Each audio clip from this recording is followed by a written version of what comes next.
welcome to the first episode of No Apologies.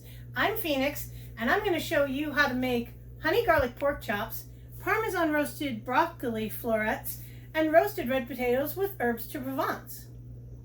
So the first thing we're going to do is I'm going to show you how to make the roasted red skins with the herbes de Provence. So you're going to need about 4 to 5 medium-sized red potatoes, which I happen to have here. And you're going to take the potatoes, and you're going to slice them in half. Then you're going to lay the halves down and slice them 3 times. And of course, my hands are always great at, working. So you make a quarter turn with your potato, keeping your fingers out of the way because we don't need extra meat in the dish. And then after you have all of those sliced up, nice and cubed, to about this size. So we're going to slice up all of our potatoes. Okay, so now that we have all of the potatoes cut, now we're going to add the seasoning. So you're going to take your olive oil and you're going to drizzle it over the potatoes, just ever so carefully. And the measurements are in the description. So after you've got your potatoes all drizzled with oil, we're going to mix those up real quick. Then we're going to add the seasoning to the potatoes. So we're going to take a teaspoon of salt. And of course, because I've got this glove on, it's going to be such an adventure to get a hold of the salt. But we'll eyeball it. That looks like a good teaspoon. So now we're going to sprinkle a teaspoon of salt. Now you can use sea salt. That's what I use. I prefer it. Just how I roll. And I guess I am going to have to take my glove off because I'm going to use my pepper grinder. So we're going to take our pepper. I prefer the pepper medley. I think it makes a great addition to any dish that you need pepper. A fresh little grind here just adds such a super flavor to these potatoes. Much better than just a regular, cracked black pepper. But you can use whatever kind of pepper you like. If you don't like a pepper medley, use a regular black pepper, use white pepper. Hey, use no pepper at all. It's whatever works for you. So then I've taken the liberty, because it's loud, of grinding up our herbes de Provence in my little coffee grinder. I call it my spice grinder, but we all know it's really a coffee bean grinder. So you're going to take, I believe we put about 2 tablespoons of herbes de Provence in our grinder. And you're just going to sprinkle that over the potatoes like such. And we're going to add just a couple of shakes of garlic powder, garlic salt, whatever you have on hand. And then we're going to toss them liberally.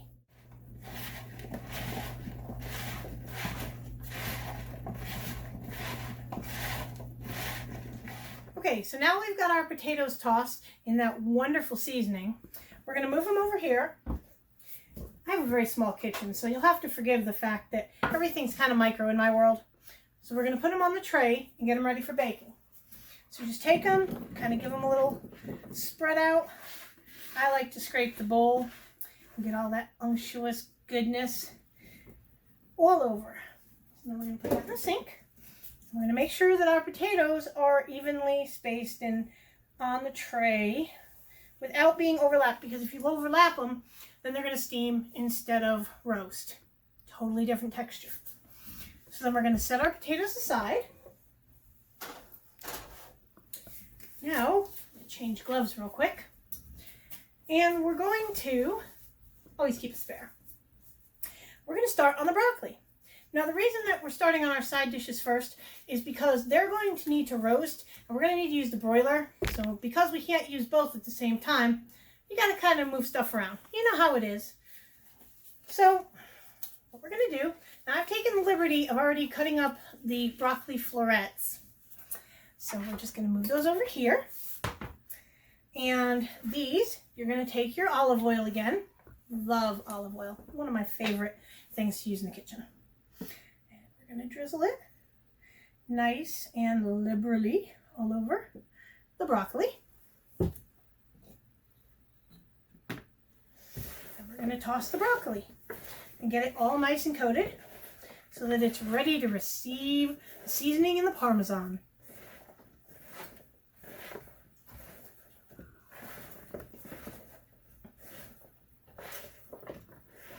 And I don't think I added enough oil. So we're going to add some more oil. Because this is No Apologies, where we make no apologies for good food. You know, the name No Apologies comes from inspiration from Julia Childs. I used to watch her cooking show. It's what got me interested in cooking. And she would always say, never apologize if you make a mistake in the kitchen. So we decided to call our show No Apologies because, frankly, cooking for your loved ones, yourself, or whoever else, sometimes it doesn't always go to script. So we offer no apologies because the end result will be delicious. So now that we've got plenty of oil all over that broccoli, again, we're going to get our salt. Now you're going to want, as far as the broccoli, you're going to want probably 2 good size crowns to break into florets. And then we're going to take our salt, again, about 1 teaspoon.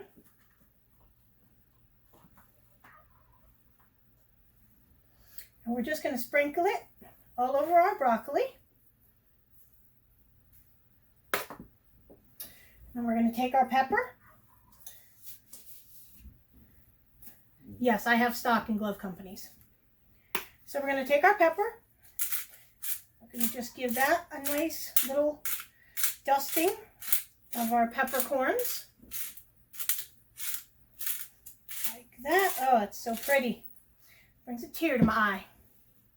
And then we're going to take our parmesan. And we're going to put it just nice and sprinkled all over the broccoli.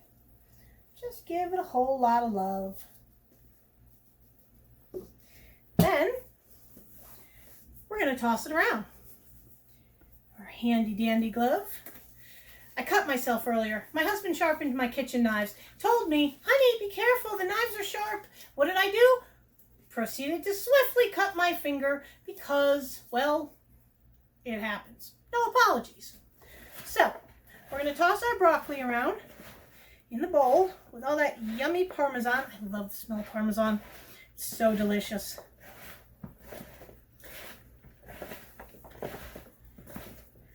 Okay, so now we've got all of our broccoli and all of the topping all jazzed around in that bowl. So now we're going to move it aside. You'll notice I really need to get a whole bunch of stuff out of my way here, and I will. So we're going to grab another sheet tray, and we're going to put the broccoli on. Now I did forget to mention that your amounts for this are going to be 1 teaspoon of salt, half a cup of parmesan, and however much pepper you're happy with putting on, it's truly to taste. So then we're going to spread the broccoli out like we did the potatoes, trying to get it all into one nice layer. I may have done a little extra broccoli, but it's going to shrink up in the oven, so that's okay. And it's not going to matter as much if this is kind of overlapped, but get it as single layer on your sheet as you possibly can. So now, got that beautiful broccoli ready to go in the oven. We're going to go to the oven. Now we've preheated our oven to 400 degrees, and it's going to take about 30 minutes for all of this to roast. So here we go. We're going in the oven. First the broccoli, then the potatoes. And away we go. Okay, so now we're going to get into the meat and taters, if you will, of our main dish, which is going to be our honey glazed garlic pork chops. So the first thing you're going to need is 4 bone-in pork chops, which we just conveniently happen to have here. So you're going to salt and pepper to taste, and then you're going to take a teaspoon of garlic powder, and we're going to put it all on that, and it's going to be beautiful. Okay, so you take your salt, and we sprinkle it nicely all over our pork chops.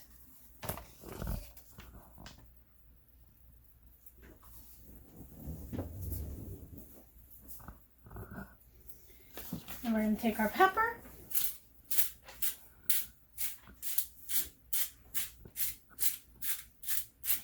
This is a workout, so if you didn't get your cardio in for the day, just cook this, you'll be fine.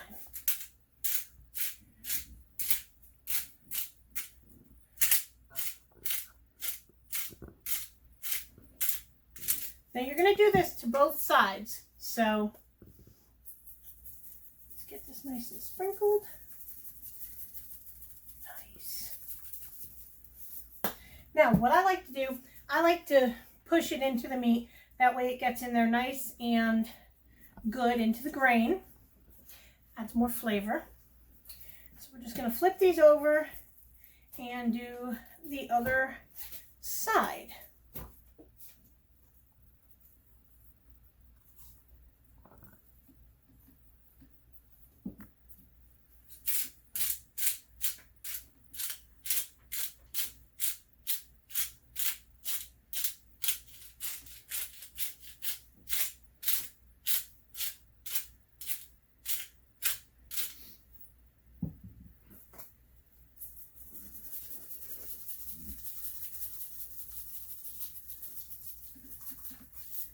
Okay, so now we've got our pork chops all seasoned. I've got to switch skillets because I thought that I would have a big enough skillet to do those pork chops, but looking at them, they're a little bigger than I expected. So we're going to take our skillet, and into our skillet we're going to add 2 tablespoons of olive oil.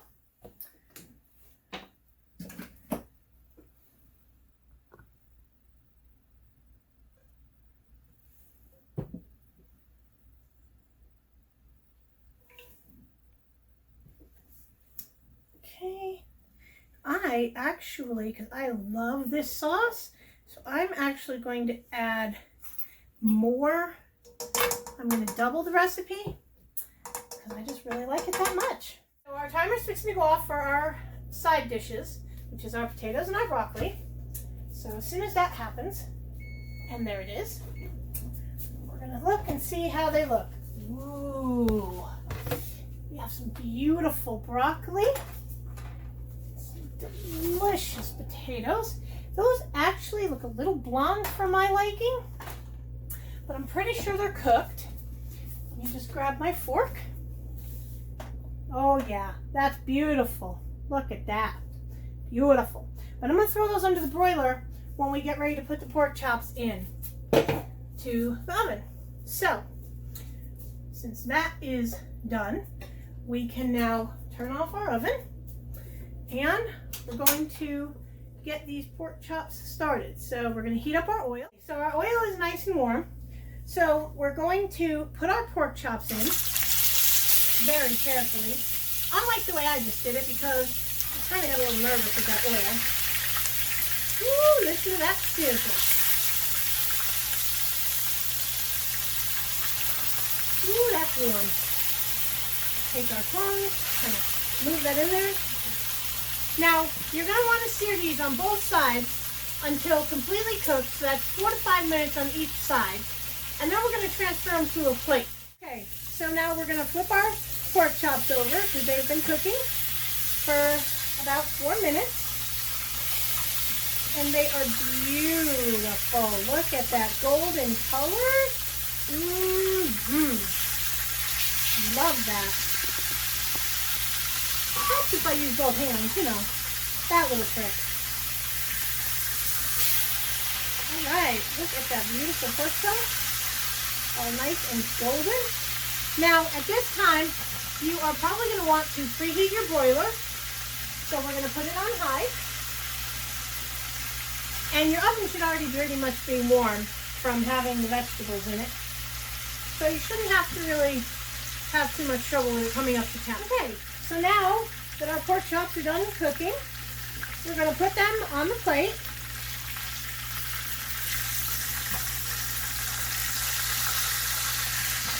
Well, it would help if I set the plate down now, wouldn't it? But then I could actually get a hold of the pan so I could do this.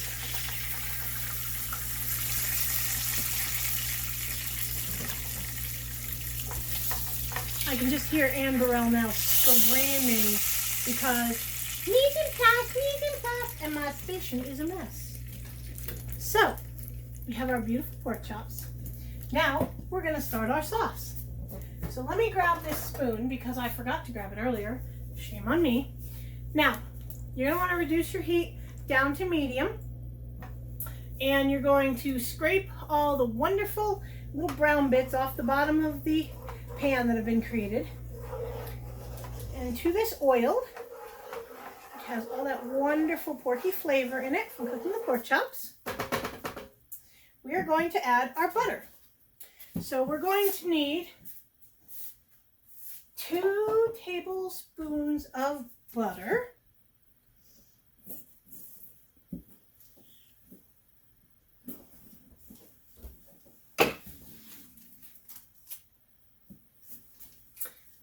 Like I said, I doubled the recipe. So if you want to double the recipe, that's fine. I think I need to turn that down just a little bit more. Okay. Ooh, you can actually hear the butter rumbling in the pan. So, oh my goodness. So now we're going to get that butter nice and melted. And we are going to saute our garlic, which we need 6 cloves, which I cheat.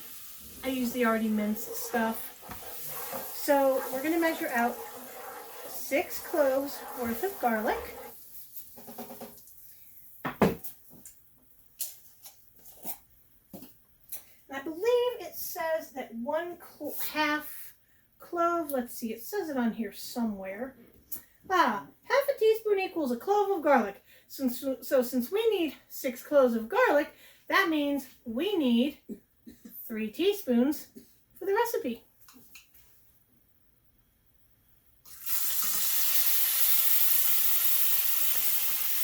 Now you're just going to saute this until it's fragrant. It takes about 30 seconds. You notice I'm adding the extra because I doubled my recipe. So there's your 6 cloves of garlic. We're just going to saute that real quick until it's fragrant. Oh my goodness. Oh, let's see what the heat's looking like. Yeah, I need to turn that heat down just a scotch because we don't want to burn the house down. We definitely don't want to burn the sauce. So, after we get the garlic nice and sauteed and fragrant, you can smell how wonderful it smells. Then we're going to add our honey, our water, and our vinegar.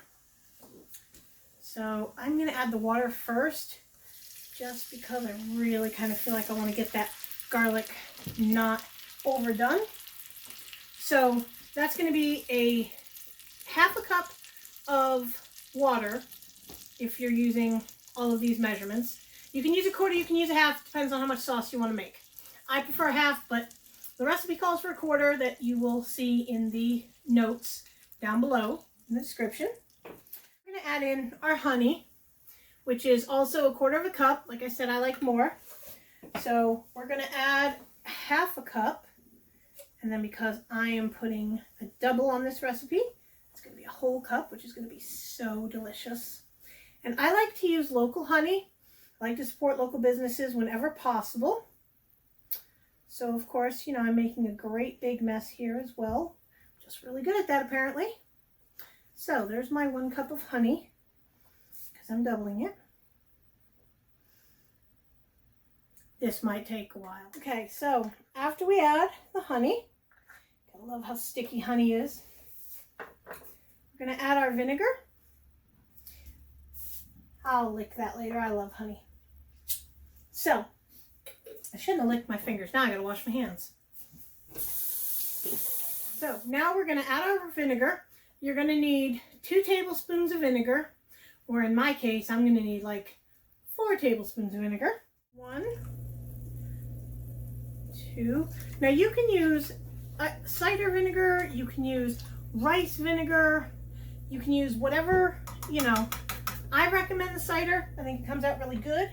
So now we've got all of our ingredients in our sauce, and we're just going to, we've already got our heat on medium-high, so we're going to cook the sauce down till it reduces and thickens, which is going to take probably about 3 to 4 minutes. Now, you're going to want to stir it every once in a while to get that wonderful deliciousness the consistency you want, and you can see it's kind of thin right now, but it's going to thicken up. So we're just going to let that reduce on medium-high heat for about 3 to 4 minutes. Okay, so now, since our sauce has thickened up very nicely, now it's time to add our pork chops into the sauce, back into the sauce. And we're going to glaze them, baste them, whatever you want to call it. We're going to make it happen. So let's get these beautiful chops back in the pan without splashing, because, you know, that would just be bad. Yeah, let's just add the juice in. Why not? Nothing but more flavor. So, get them all nice and tucked in like that. Now we'll take our spoon. We're just going to baste them. Ooh, I love the consistency of that sauce. Can you get in here and see this sauce? This is amazing. Look how nice and thick that sauce is. Ooh, that's going to be so good. Slap your mama good. So, just basting these beautiful pork chops with this unctuous sauce. And we're going to want to give them just a little flip, like this. Ooh. You will thank me when you make this for dinner, because it is so delicious. So,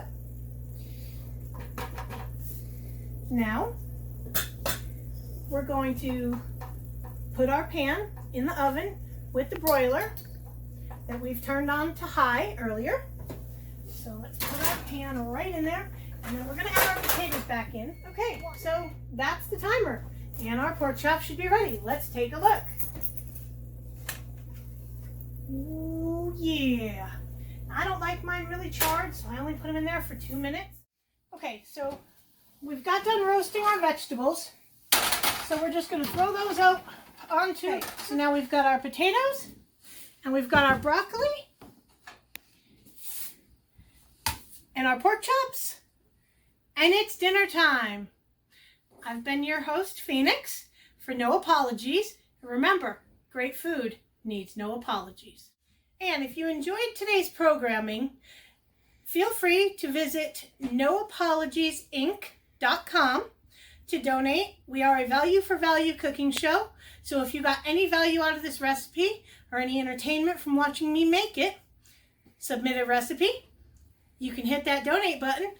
Definitely hit the subscribe button, because we'd like to see you here again on No Apologies.